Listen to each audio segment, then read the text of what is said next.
Welcome. Today we are going to explore some words from the today's editorial page. Let's jump right in. First up is enshrine. It is a verb that means to preserve a right, tradition or idea in a form that ensures it will be protected and respected. Some other variations of this word include enshrining, which is the present participle form of the verb. Here are a couple of examples. The Constitution enshrines the rights of the citizens, and the museum enshrines historical artifacts. Synonyms for enshrine include preserve, protect, and consecrate, while antonyms include violate, disrespect, and disregard. Next, let's explore foster. This is a verb that means to encourage or promote the development of something, typically something regarded as good. The word fostering is the present participle form of the verb. Here are two examples. The teacher's task is to foster learning, and her parents fostered her love for art.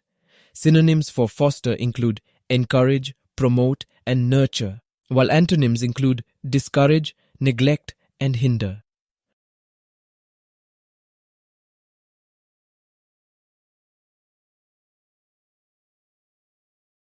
Moving on to exemplify, which is a verb. It means to be a typical example of something. The word exemplifying is the present participle form of the verb. Here are two examples. This painting exemplifies the naturalistic style, and his work exemplifies the qualities of minimalism. Synonyms for exemplify include illustrate, demonstrate, and represent, while antonyms include misrepresent, distort, and obscure.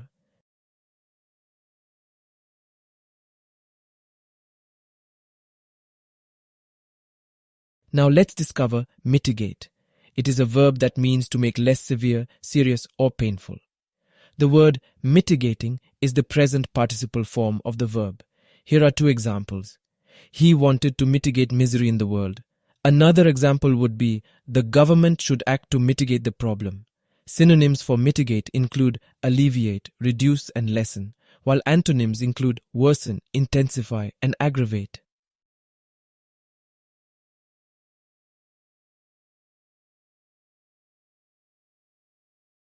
Next we have averse, an adjective.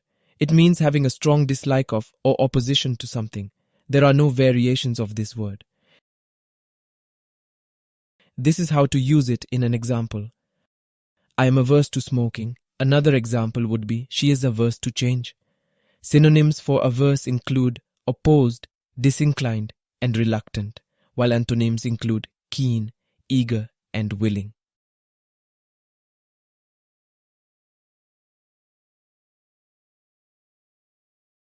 Let's now discuss attribute, which is a verb. It means to regard something as being caused by. The word attributing is the present participle form of the verb. Some examples for the word includes, he attributed the firm's success to the efforts of the managing director, and she attributed her headache to stress. Synonyms for attribute include ascribe, assign, and credit, while antonyms include deny, discredit, and reject.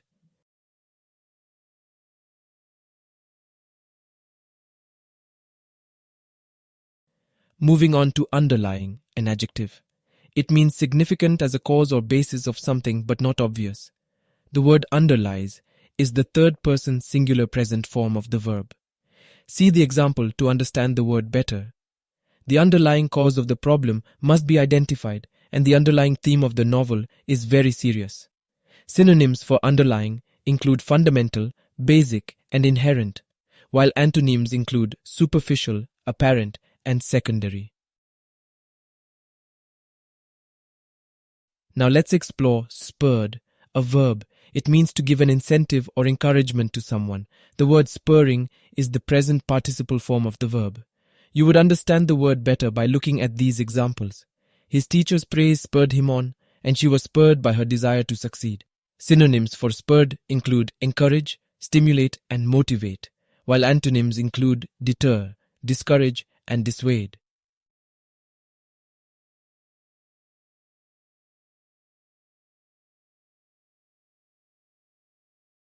Moving forward, we have buoying, a verb.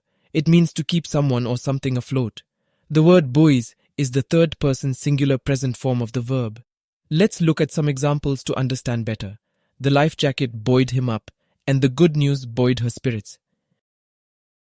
Synonyms for buoying include sustain, support, and uphold, while antonyms include sink, depress, and dampen.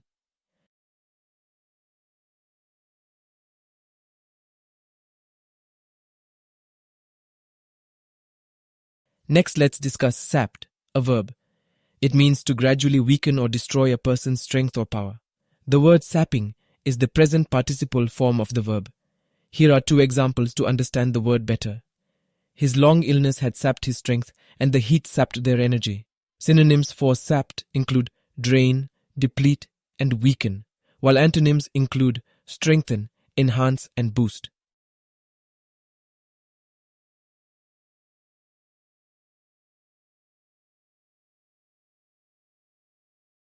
Now we have posit, a verb. It means to assume as a fact or put forward as a basis of argument. The word positing is the present participle form of the verb. Let's see how to use it in a sentence. The theory posits that humans are naturally selfish. Another example would be, let's posit that this is true. Synonyms for posit include propose, suggest, and postulate, while antonyms include deny, dispute, and reject.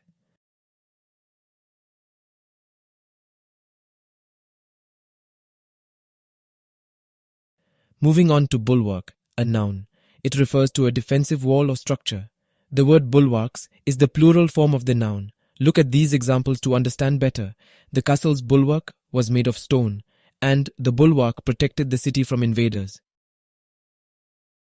Synonyms for bulwark include rampart, fortification, and barrier, while antonyms include weakness, vulnerability, and breach.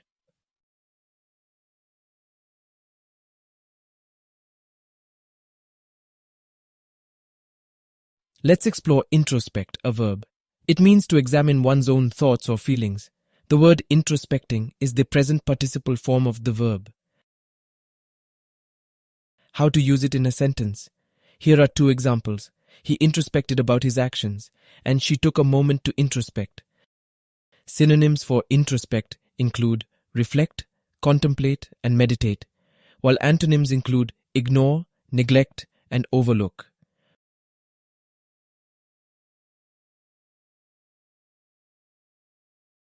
Moving on to feasible, an adjective. It means something is possible and practical to do easily or conveniently.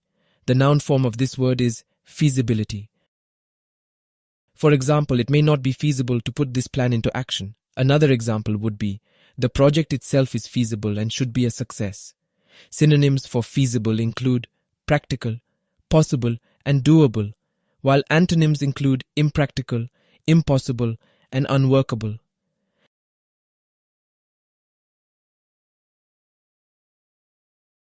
Lastly, we have drag down, a verb phrase. It means to cause something to be in a lower state or level. The present participle form of the verb phrase is dragging down. For instance, a scandal can drag down the company's reputation, and a negative attitude can drag down the whole team. Synonyms for drag down include depress, degrade, and lower, while antonyms include elevate, lift, and raise. I apologize if the video felt fast-paced. I understand that it may have been challenging to absorb all the information. Your understanding and feedback are valuable, and I'll make sure to improve the pacing in future videos. Thank you for your patience, and let's continue learning and exploring words together.